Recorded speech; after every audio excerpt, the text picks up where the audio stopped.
depuis une dizaine de jours, une situation qu'on pourrait qualifier d'inédite, et cette cause de pandémie, bien évidemment, ce qui a conduit un certain nombre de PME, vous en êtes sûrement, à mettre en place des procédures exceptionnelles, le télétravail d'un certain nombre de personnes, l'arrêt partiel, voire complet de l'activité, et nous ne savons pas aujourd'hui combien de temps cela va durer.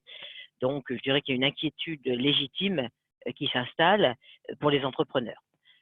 Selon État, effectivement, selon étant, pardonnez-moi, gardons confiance. Par référence à d'autres pays, il semblerait que le confinement ait des premiers impacts positifs, donc le bout du tunnel devrait prochainement apparaître. Alors, ces derniers jours, vous êtes trouvés à mettre en place des procédures exceptionnelles auprès de vos clients, de vos salariés. Certains d'entre vous ont peut-être contacté aussi l'administration fiscale, l'URSSAF. En un mot, vous avez géré la crise. Je viens de le dire, ça ne va pas être éternel. Donc maintenant, vous allez être amené à prendre des décisions qui peuvent être complexes en termes de stratégie, en termes d'organisation, en termes de gestion des différents projets ou des différentes actions que vous avez, pour être fin prêt lorsque, effectivement, la relance va se profiler. Alors, si j'ai organisé aujourd'hui ce webinaire avec vous, c'est que j'ai souhaité partager une méthodologie qui va vous permettre de guider vos réflexions et puis de construire votre plan de relance, de telle sorte que lorsque ça arrivera, vous aurez effectivement pas mal de choses à faire, mais vous aurez déjà au moins des choses qui seront prêtes. Alors bien entendu, pour chacun d'entre vous, les actions qu'il y aura à mettre en place sont de nature complètement différente. Mon objectif aujourd'hui, c'est de vous donner des clés pour que chacun d'entre vous puisse gérer son cas complètement spécifique. Alors, certains d'entre vous qui sont connectés aujourd'hui me connaissent, d'autres pas, donc je vais me présenter rapidement pour commencer. Donc, j'ai exercé pendant plus de 25 ans des fonctions commerciales dans des entreprises du secteur du numérique, et puis j'ai créé mon cabinet il y a maintenant 10 ans pour accompagner les PME. Mon quotidien, je les conseille, ces PME, dans leur stratégie, et je les accompagne pour sécuriser, pérenniser et développer leur entreprise. Alors, ces dirigeants que je rencontre depuis maintenant 10 ans, ce que je me rends compte, c'est qu'effectivement, ils ont beaucoup d'idées pour développer leur entreprise, pour avancer, mais pris par le quotidien, par manque de temps, ils ont du mal à formaliser leur stratégie, c'est-à-dire à la mettre vraiment au net, ou à construire des plans d'action et à suivre leur mise en œuvre. Alors, ce que je leur permets effectivement, c'est de prendre de la hauteur en bénéficiant de ce qu'on appelle un effet miroir. Je suis moi-même entrepreneur, donc entre pairs, PAIR, on peut échanger et on peut avoir un reflet. Avec eux, on va fixer un cap, et non seulement cela, mais on va le tenir, ce cap. Donc, c'est un engagement dans la durée. Et puis, il y a aujourd'hui 2 enjeux qui sont primordiaux pour ces entreprises. C'est le digital et c'est l'engagement des équipes. C'est 2 éléments qu'il faut absolument prendre en compte dans chaque stratégie, et j'ai à cœur de les intégrer dans l'accompagnement que je fais. Alors, vous l'avez vu sur le slide qui est devant vous, une expertise en matière de stratégie d'entreprise et en transformation digitale. Alors, pour cela, j'ai souhaité moi aussi obtenir des certifications, c'est-à-dire m'appuyer sur des partenaires. J'ai 2 partenaires stratégiques. Le premier qui est Advances, qui est un éditeur de solutions, on y reviendra tout à l'heure, de solutions web dans le monde de la stratégie et de la gestion des plans d'action. Et puis, je fais partie du réseau DigiSpin, qui est un réseau de transformation digitale, mais qui apporte vraiment la transformation digitale au service des besoins de l'entreprise. Je vous invite à aller sur le site de ces 2 partenaires pour voir de quelle manière on travaille. C'est vraiment toujours au service de la performance de l'entreprise, de la création de nouveaux produits, de la mise en place de nouvelles offres, et ce n'est pas dans un objectif purement informatique. Voilà. Donc, depuis 10 ans, j'accompagne, j'ai accompagné des dizaines d'entreprises de multiples secteurs, depuis certaines qui étaient des artisans dans le cadre de programmes globaux, jusqu'à des entreprises qui comptaient 100 à 200 personnes, voire plus sur des projets de taille plus réduite. Et bien évidemment, l'accompagnement que je leur apporte est de nature très différente. Je ne vais pas continuer plus avant sur ma présentation. Je vous invite à visiter mon site internet.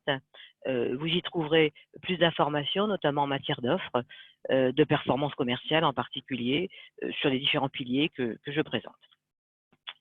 Alors, comment va se passer ce matin ce webinaire? Donc, je vais essayer de rester dans le périmètre des 45 minutes.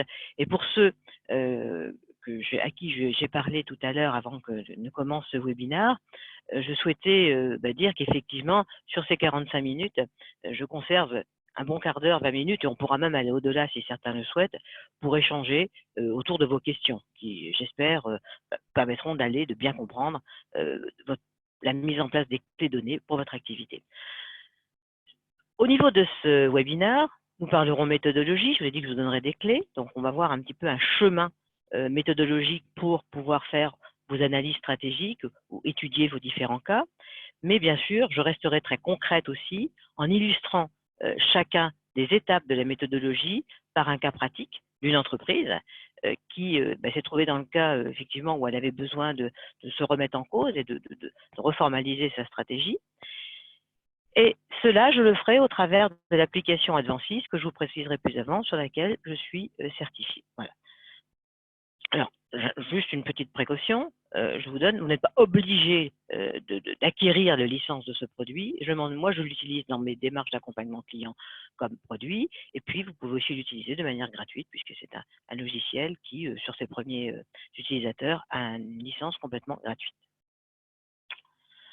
Alors, je souhaite tout d'abord revenir un petit peu sur ce qu'on appelle les basiques et voir avec vous, quand vous prenez une décision, alors on va pas prendre des décisions de faire telle ou telle chose, mais on est bien dans le cadre de l'entreprise avec des décisions qui peuvent être un peu complexes, il y a un process qui doit être suivi. Ce process, avant tout, c'est de comprendre le contexte dans lequel on évolue. Alors vous allez me dire, oui, c'est facile, oui, mais il faut au moins mettre au net les différents contextes dans lesquels on se trouve. Alors, ces décisions, elles peuvent être de différentes natures, elles peuvent être stratégiques, elles peuvent être organisationnelles, elles peuvent être sur les projets. Et dans ces différents cas, évidemment, pour chacun d'entre eux, vous devez faire preuve de créativité. Donc imaginez des solutions pour voir laquelle vous allez pouvoir retenir. Puis à un moment donné, il faudra décider. C'est toujours difficile de décider, hein, mais il faut se positionner. Et on se demande toujours, effectivement, est-ce qu'on a bien fait le tour de la question avant de se positionner. Et puis, une fois que votre décision est prise, eh bien, il convient de communiquer. C'est-à-dire que vous n'êtes pas seul dans l'entreprise, vous avez un comité de direction, peut-être c'est avec lui d'ailleurs que vous aurez pris cette décision, mais en tout cas, l'intégralité de l'entreprise doit être au courant. Alors, ce que propose Advancis, solution web, dont vous voyez ici l'écran de Décider, c'est effectivement de vous accompagner dans ce module, dans cette étape de décision, grâce à un module qui s'appelle Décider. Et puis, Advancis va plus loin, permet effectivement de gérer aussi la partie des plans d'action, c'est-à-dire de traduire vos décisions en action. Parce que l'idée aujourd'hui, ce n'est pas effectivement d'avoir une belle stratégie sur le papier, mais c'est d'être capable aussi de voir de quelle manière on va pouvoir la mettre en œuvre dans son entreprise, ensuite, le moment venu. Alors, pour commencer ce fil méthodologique, ce que je vous propose, c'est qu'on dégroupe la démarche générale et ensuite nous reviendrons au cas par cas. L'idée, c'est effectivement, vous avez une finalité. Alors, cette finalité, c'est un objectif général. C'est ce qui va être le sujet, en fin de compte, de votre analyse stratégique. Que voulez-vous faire? Effectivement, est-ce que vous voulez travailler sur comment programmer Marlance? Mais est-ce que ça, c'est quelque chose, c'est peut-être un peu trop général? Il va peut-être falloir le décider de manière un petit peu plus fine. On y reviendra. Mais en tout cas, c'est la première étape, c'est le cadre général. Ensuite, comme je l'ai dit tout à l'heure, il faut comprendre, donc, la deuxième étape, c'est un état des lieux. Il y a un mot qui est très fort, c'est l'état des lieux factuel. C'est-à-dire que là, il ne s'agit pas, il s'agit de collecter des informations, que ce soit dans votre entreprise ou bien dans son environnement, mais en tout cas, cela doit être factuel. Ce ne doit pas être des impressions ni des jugements, c'est factuel. C'est peut-être l'étape la plus importante, parce qu'effectivement, de manière générale, tous, lorsque nous prenons une décision, est-ce que nous collectons bien toutes les infos pour la prendre en connaissance de cause? Peut-être pas toujours. Alors, je vois que j'ai une question, je vais me permettre d'y répondre. Donc, continuons. Ah oui, alors si mon site apparaît en construction pour ceux qui veulent y aller, il faut taper www devant, je pense que ça marchera mieux, tout simplement. Donc ensuite, je reviens, excusez-moi, sur le fil méthodologique. Donc, cet état des lieux factuel va nous permettre de constituer ce qu'on appelle un tableau des forces, faiblesses, opportunités, menaces. Donc, certains l'appellent SWOT, peu importe comment on l'appelle. L'idée, c'est d'être capable de classer, en quelque sorte, ces faits que l'on va identifier dans une étape. Donc, on va se retrouver dans ce processus méthodologique par des étapes de divergence, comme on l'a ici pour l'état des lieux, où là, on va ouvrir tout le champ de ce qui existe autour de nous, et des étapes où on va converger. C'est un petit peu l'étape des analyses où on ouvre et ensuite on se recentre. La troisième étape, c'est encore une étape d'ouverture où là, à partir de cette connaissance du contexte, on va pouvoir imaginer des solutions. On verra comment tout à l'heure. Et puis, une étape de convergence, c'est-à-dire que pour choisir les solutions qu'on va mettre en œuvre pour résoudre notre problème, notre objectif général, il faudra en choisir quelques-uns. C'est ce qu'on appellera la trajectoire qui nous permettra de passer effectivement de la finalité à nos objectifs de moyens. Et là, on va se retrouver avec une problématique et des objectifs de moyens à mettre en œuvre, donc pour résoudre tout cela. Cet ensemble, constitué donc des 6 étapes ici, avec les différents noms qui sont identifiés, c'est le fil méthodologique ADVANCE que nous allons maintenant découvrir pas à pas. La première étape, c'est ce que nous appelons le sujet. Le sujet, c'est le cadrage. On va faire une réflexion stratégique, on va faire une analyse. L'idée, c'est de savoir quel sera le champ couvert. On peut aussi imaginer que ce sera ce qui ne sera pas couvert pour bien pouvoir justement le délimiter. Donc, sur cela, je vous propose, moi, d'utiliser, il existe plein de méthodes pour faire cela, mais la méthode du QQOCP, où on se pose des questions, de quoi s'agit-il, où, quand, comment, combien et pourquoi, bien évidemment, peut nous aider aussi. Une autre solution, c'est, et là, je pense que là, ça va vous parler tout de suite. Aujourd'hui, vous êtes dans une situation insatisfaisante et vous souhaitez, à un terme peut-être qui est encore un petit peu difficile à définir, mais au moins être dans une situation finale satisfaisante. Alors, pour illustrer mes propos, ce que je vous propose, c'est cette présentation, c'est-à-dire que dans la présentation des différentes étapes méthodologiques, je passerai d'abord par une étape ici descriptive, je l'illustrerai par un exemple, et puis ensuite je vous donnerai dans cette partie basse d'écran mes recommandations. Donc là, dans le cas que j'ai choisi, c'est effectivement une petite entreprise, une entreprise qui est une entreprise d'événementiel dans le monde du drone, qui a été créée il y a quelques années, qui a atteint un chiffre d'affaires, mais qui se confronte aujourd'hui à une concurrence de plus en plus importante. Effectivement, les drones se démocratisent. Donc, elle se pose la question, comment pérenniser le développement de ma société en atteignant 1 million d'euros, en maintenant les emplois? J'ai déjà imaginé différentes choses, mais j'aimerais aller jusqu'au bout de ma réflexion et voir maintenant comment construire mon plan d'action. Alors, ce que je vous conseille, effectivement, quand vous serez amené à faire cette phase de cadrage, pour vous poser la question ou les questions, c'est déjà de prendre de la hauteur. C'est-à-dire que l'idée n'est pas de… Effectivement, vous avez bien évidemment des préoccupations opérationnelles extrêmement importantes en ce moment, on est en situation de crise. Mais néanmoins, il va falloir essayer de se projeter. Et de se projeter pas forcément à 3 mois, mais de se projeter quand même à 6 mois ou 1 an. Parce que quand on va relancer la machine, ça va prendre un certain temps, mais il faut quand même prendre un peu de hauteur. La deuxième chose, c'est qu'une analyse ou une réflexion ne doit porter sur un seul DAS. DAS, c'est ce qu'on appelle un domaine d'activité stratégique. Pour ceux qui l'auraient oublié, c'est un sous-ensemble d'une organisation à laquelle il est possible d'allouer ou de retirer des ressources de manière autonome. Je vais vous donner un exemple très simple. Si dans une entreprise, vous avez plusieurs métiers, plusieurs activités avec des équipes dédiées, un DAS, c'est une équipe. Donc, il vous faudra peut-être faire des études, des réflexions mono-DAS. Si vous mettiez plusieurs DAS dans une analyse, qu'est-ce qui risque de se passer? Eh bien, lorsque vous décrirez une analyse factuelle, elle pourra avoir un comportement complètement différent suivant que vous soyez dans un secteur ou dans un autre. On y reviendra tout à l'heure. Ça peut aussi vous contraindre à avoir une analyse qui patine et qui n'avancerait pas. Donc, soyez précis, posez le sujet, indiquez le but concret. Ça peut prendre un petit peu de temps, mais c'est le gage d'une analyse derrière qui a tout son sens. Ensuite, l'analyse factuelle. Alors, c'est effectivement la séance de brainstorming, la séance de post-it. Alors, rassurez-vous, j'ai mis post-it, mais on va travailler avec des post-it en forme digitale. Mais c'est vraiment le moment où on va travailler là-dessus pour organiser cette réflexion. Alors, on parle de faits parce qu'effectivement, il ne s'agit pas d'approximation, ni d'impression, ni de jugement, mais de quelque chose de tout à fait factuel, rien que des faits.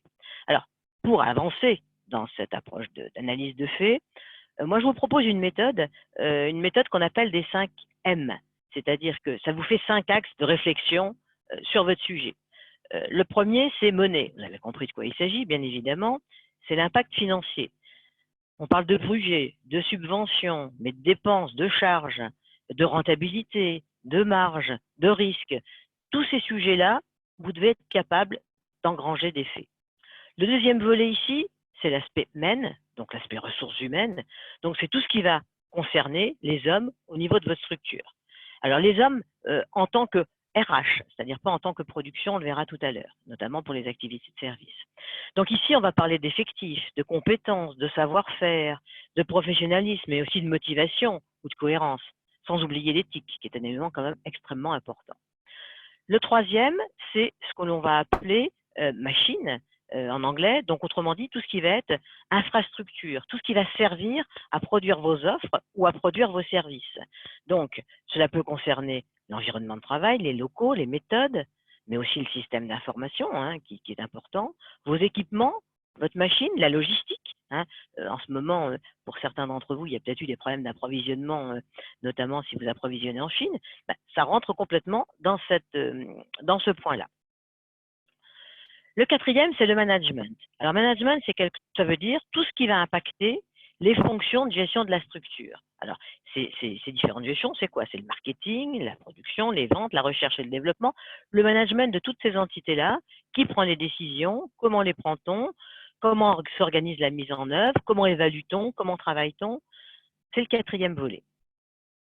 Et enfin, le dernier volet, c'est le volet market. Donc là, celui-là, je pense que tout le monde le comprend bien. C'est l'activité de votre structure dans son milieu, son environnement. Donc vos produits, vos services, votre concurrence, vos clients internes ou externes, on le verra, il peut y avoir des clients internes, le canal de distribution, le cycle de vie des produits, etc. Donc, ces 5 axes vous aident, vous guident en quelque sorte à analyser vos faits.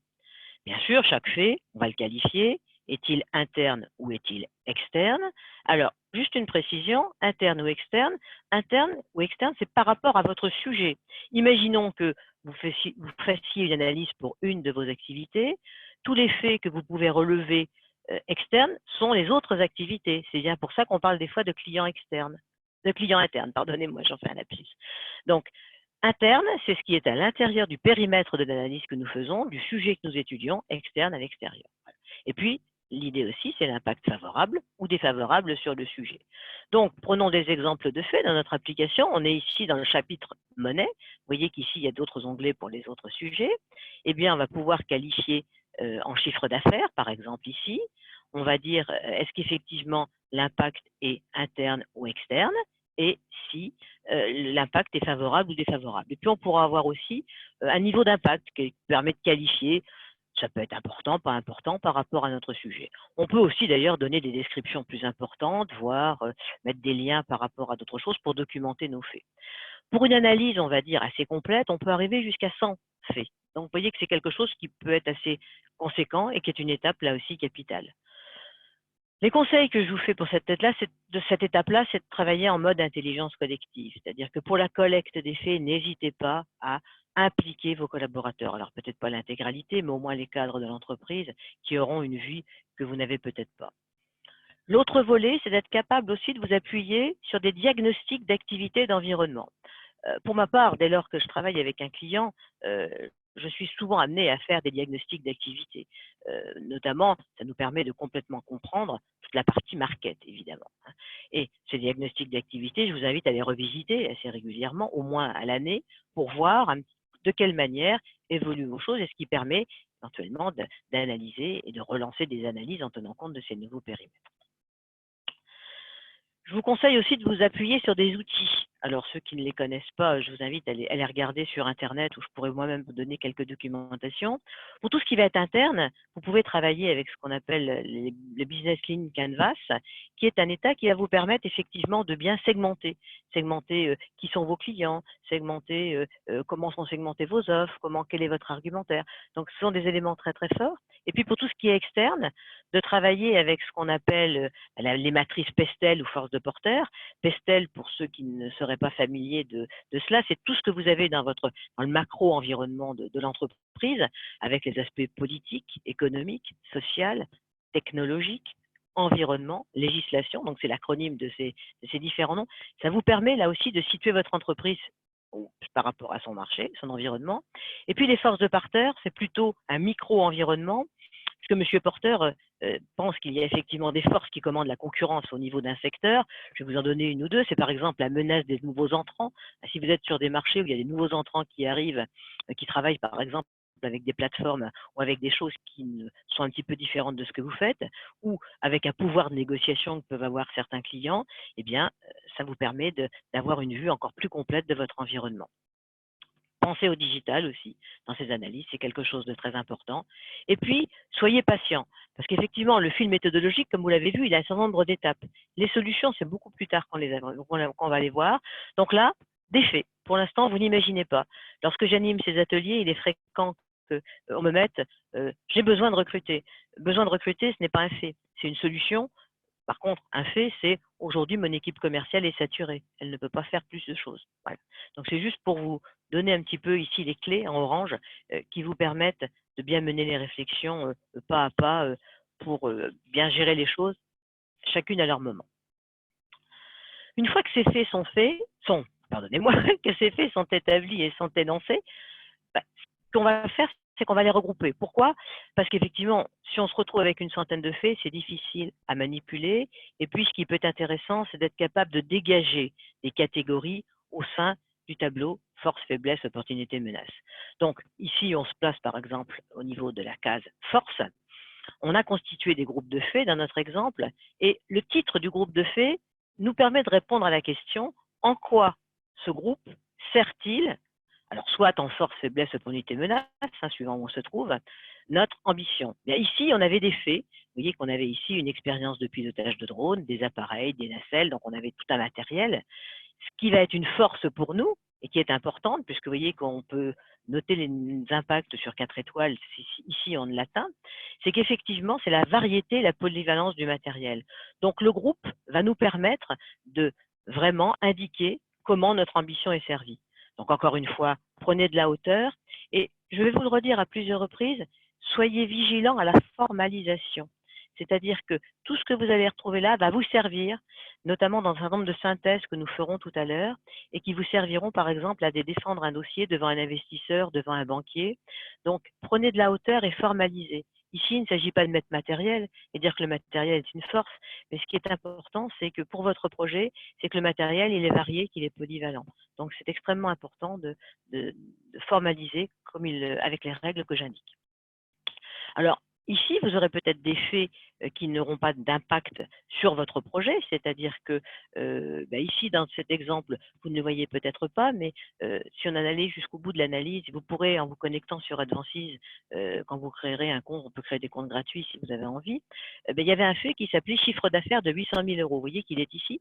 Celui-là, il ne sert pas dans l'analyse. Pourquoi? Parce que le fait d'avoir un chiffre d'affaires, c'est un fait, mais ce qui va être peut-être plus important, c'est de savoir si on a des fonds propres, si on est capable de financer pour lancer notre projet. Et là, ça peut devenir une force.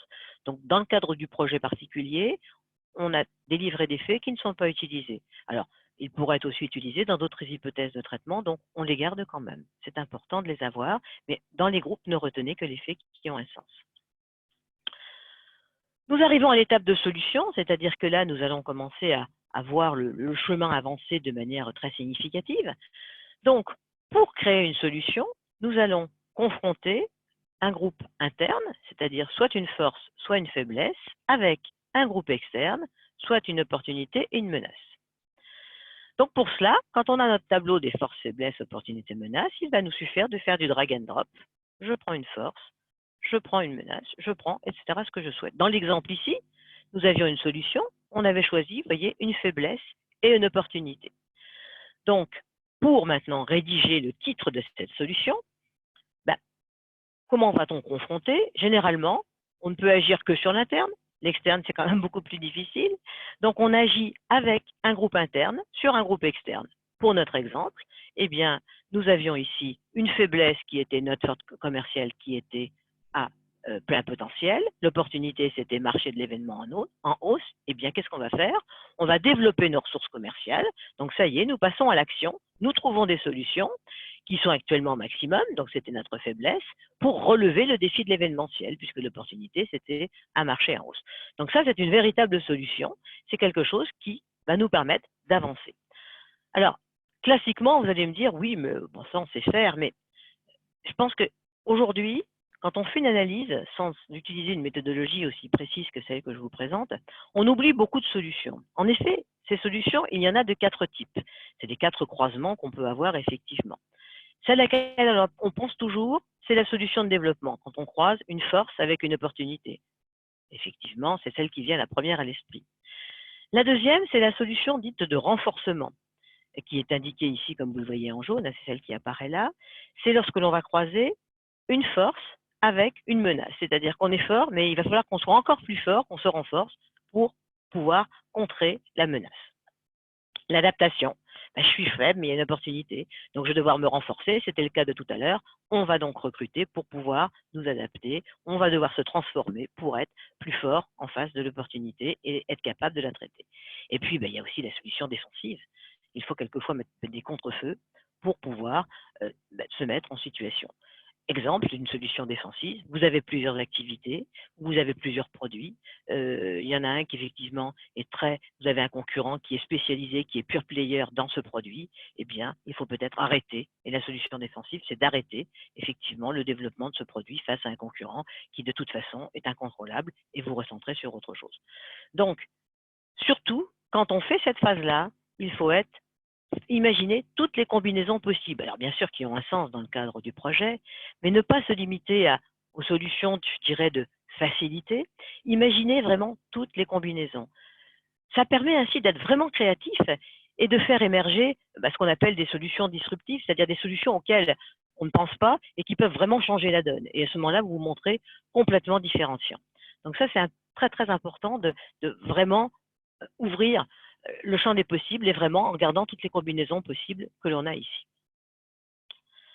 Alors maintenant, il va falloir passer à une phase de choix, c'est-à-dire que on a imaginé des solutions, mais il va falloir faire un brainstorming, encore une fois seul ou avec vos équipes, pour choisir les solutions qui sont les plus pertinentes. Alors, vous allez me dire, oui, mais comment est-ce que je peux choisir ces solutions pertinentes? On avait gradué tout à l'heure, donné un niveau d'importance, un niveau d'impact. C'était les petites étoiles qu'il représente ici.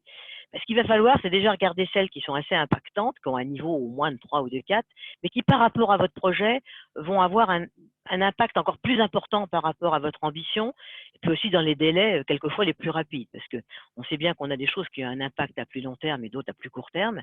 Il va falloir veiller à gérer cet équilibre pour pouvoir avoir des résultats assez rapidement, qui vont permettre peut-être derrière de mettre en place dans un deuxième temps celles qui sont à plus long terme.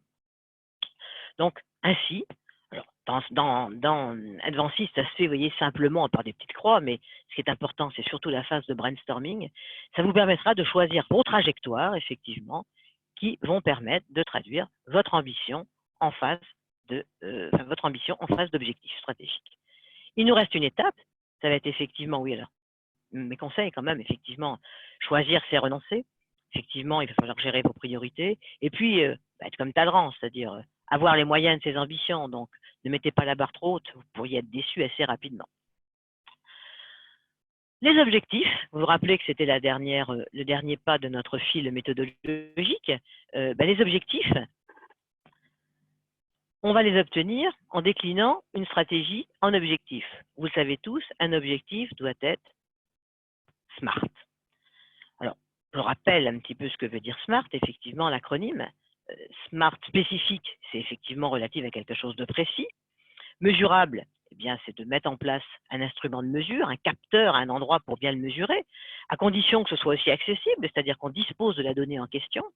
Réaliste, réaliste, ne mettez pas la barre trop haute, et puis temporisé dans le temps. Alors, je vous ai proposé ici effectivement une rédaction. Rappelez-vous que tout à l'heure, on avait dit qu'on voulait avoir une faiblesse, force commerciale à plein potentiel, opportunité, marché de l'événement en hausse. Vous voyez qu'aussi j'ai ouvert, j'ai donné le détail pour qu'on se rappelle les faits qui avaient concouru, les petites icônes ici représentant les 5 M, donc ici qui étaient en fonction du marché ou bien en fonction de l'infrastructure. Eh bien ici, décliner un objectif, c'est effectivement le décliner en mode SMART. Donc les dates de début et dates de fin, on voit que là, effectivement, on va pouvoir dire que cet objectif, on veut le traiter entre telle date et telle date, on veut l'obtenir. Et puis ici, par exemple, c'est recruter un commercial afin de continuer de développer et le recrutement va être réalisé pour la fin de l'année. Donc on se met ici avec des objectifs et avec des choses extrêmement précises. Évidemment, c'est un exemple. Donc, soyez précis. Et je dirais qu'a priori, quelques astuces pour être capable de rédiger le texte de cet objectif, c'est qu'effectivement, rappelez-vous, vous étiez parti d'un objectif général avec une situation insatisfaisante et une situation satisfaisante, eh bien, c'est un petit peu ce contenu, c'est-à-dire que le contenu, c'est ce qui va être observable. Et puis le contexte, eh c'est ce qu'on appelle les conditions de réalisation du projet, hein. Donc, c'est dans quelles conditions va-t-on le faire? Eh bien, on se retrouve dans le contexte qu'on était. Nous avons des conditions qui sont là et on va mettre à partir d'eux, au moyen qu'eux, donc là, au moyen d'eux. Donc là, c'est au moyen, par exemple, d'un recrutement dans l'exemple qui a été donné ici. Donc, nous arrivons à la fin de notre processus de décision. Donc, notre analyse est complète. Donc, maintenant, qu'est-ce qu'on va pouvoir faire? Eh bien, déjà, on va pouvoir produire un rapport. Ce rapport peut être pour des investisseurs, pour des partenaires, pour leur montrer quelle est notre stratégie. Quelquefois, on a besoin de lever des fonds, effectivement, et donc ça peut être important de bien montrer tout cela. Eh bien, le rapport peut être automatiquement produit, tout au moins sa trame, ici, à partir de tout ce que l'on a fait. Et puis, on peut aussi exporter effectivement notre résultat vers un plan d'action, c'est-à-dire que automatiquement, on va pouvoir reprendre tout le travail qui a déjà été fait. Alors, mes recommandations, je vous l'ai déjà dit tout à l'heure, je vous ai parlé tout à l'heure de bien formaliser au fil des différentes étapes. Eh bien, c'est que dans le rapport sont automatiquement repris tous les éléments que vous avez formalisés. Alors, bien sûr, vous pourrez les compléter, vous pourrez les amender, vous pourrez les argumenter. Il y a des endroits qui sont bien précis pour saisir ça lorsque l'on génère le rapport. Mais au moins, vous aurez un gain de temps. Autre point que je voulais dire, donc, une des issues lorsqu'on a fait une analyse, c'est effectivement de l'exporter dans un plan d'action, mais on peut faire autre chose. Alors déjà, on peut bloquer, verrouiller l'analyse pour ne plus la toucher, c'est une première chose. On peut aussi la dupliquer pour en faire un modèle. Rappelez-vous, tout à l'heure, je disais qu'on doit faire une étude par domaine d'activité stratégique. On peut dupliquer une analyse faite pour un domaine pour un autre. Pourquoi? Eh bien, tout simplement parce qu'il y aura peut-être des faits communs et ça permettra de gagner un petit peu de temps.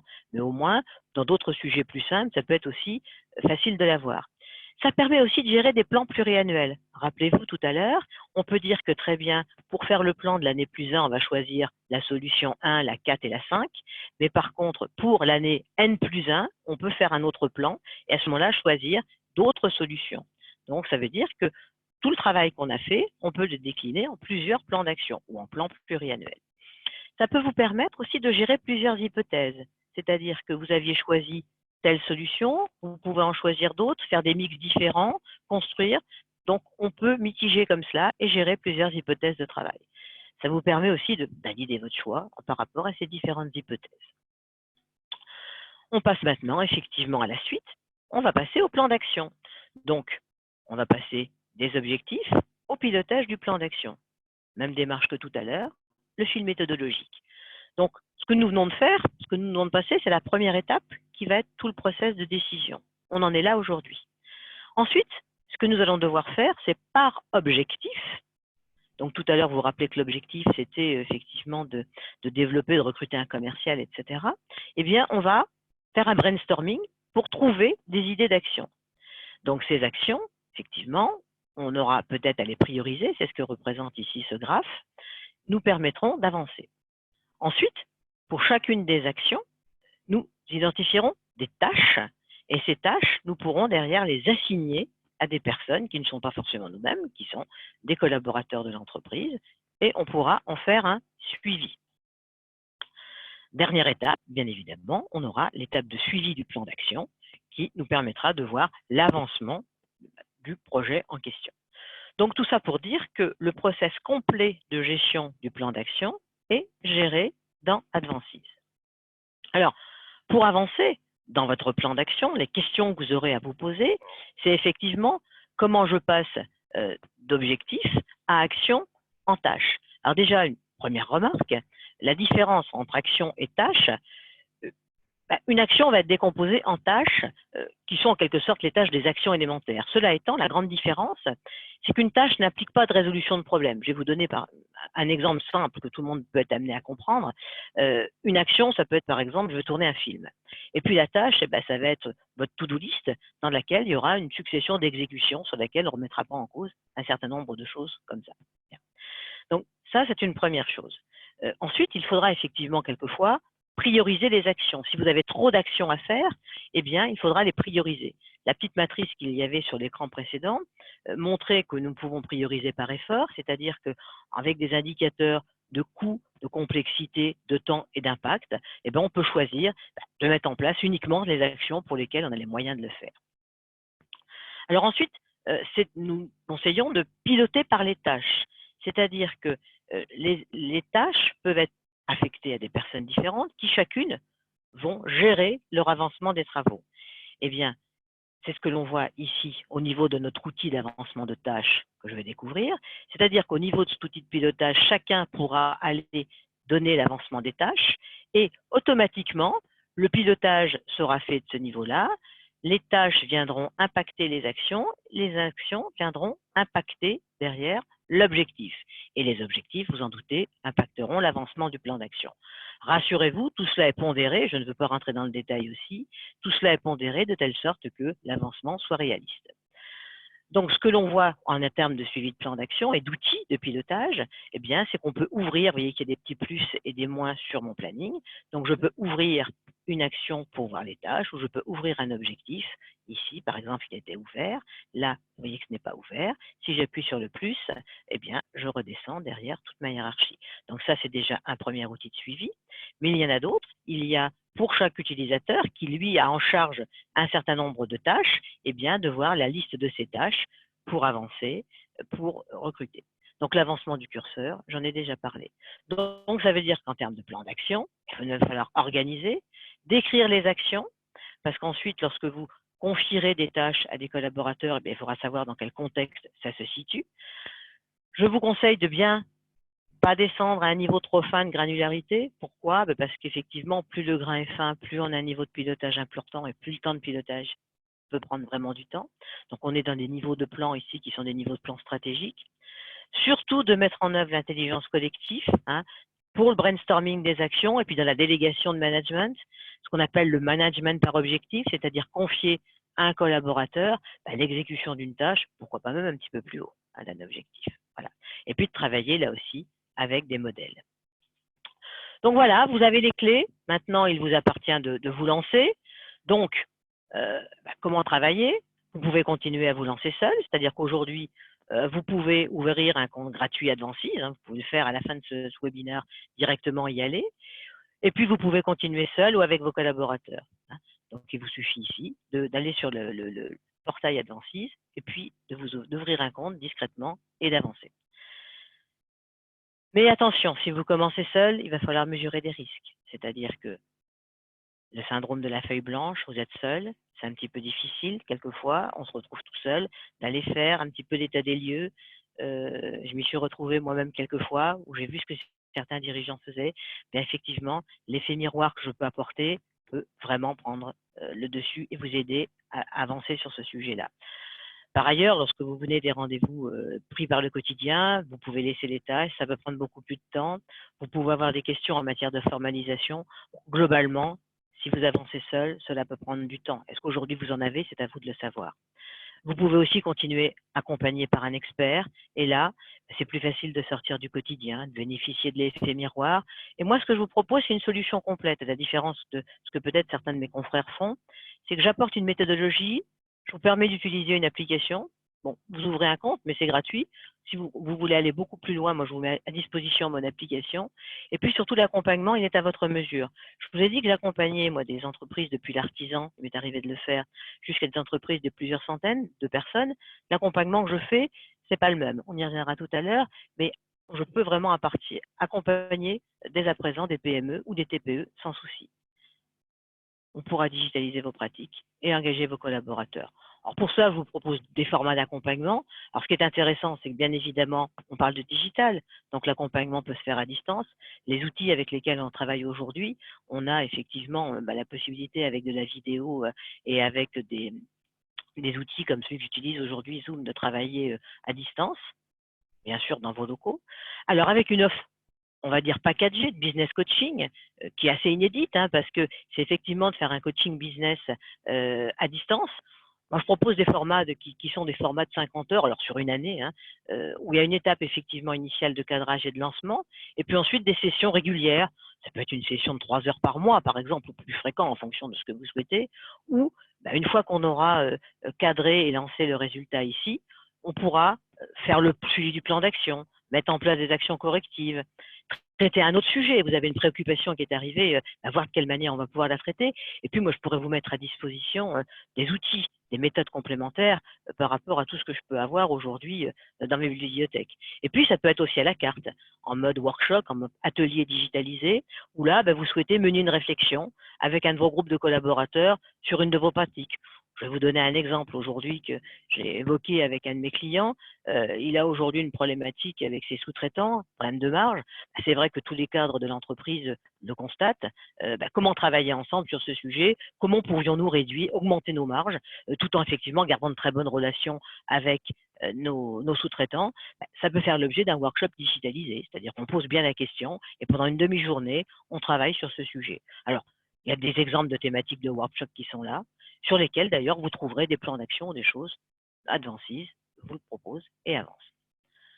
J'en ai terminé et je vous propose maintenant de répondre aux questions que vous pourriez poser.